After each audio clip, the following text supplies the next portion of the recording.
There's the first two garden beds are in. There's the first one that was planted a week ago. It's approximately 4 feet by 8 feet.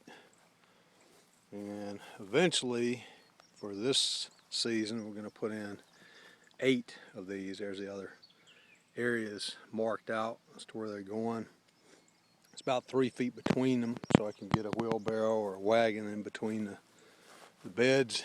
I can get to all sides of it from, I can get 2 feet on each side to work in it. A couple of feet between them, just to walk between them instead of having to walk all the way down the rows. There's a second bed that I just planted, and that one should be coming up out of the ground in somewhere between 7 to 14 days. This one came up pretty quick. This stuff was already coming up out of the ground in less than a week, I think 6 days.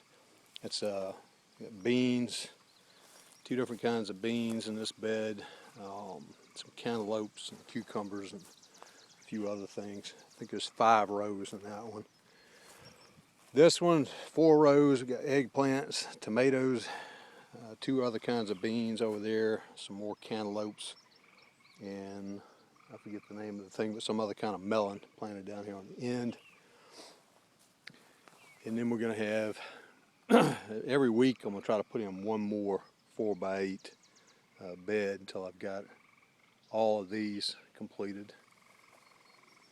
And then the next plan is to come back up here on top of those, about 3 feet over, and try to put in at least 2 raised beds, running the same way these do, this season, and eventually have at least 4 up here, and then I'll start down that side where that wagon's at, turning them the other way, and probably have 3 or 4 going that way, and then some thinner ones, maybe only a foot, 2 foot wide, down this fence line. Once I finish this fence, you see where that post is at.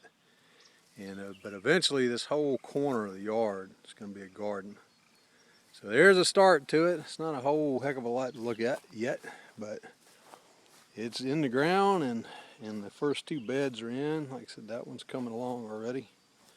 So next thing is to next week get that bed in, and then start working on getting that inner fence up around the garden to keep things from eating it, and finish getting a barbed wire fence around the outer part of the yard. So there you go. Thanks for watching, and I'll see you again soon in the next video.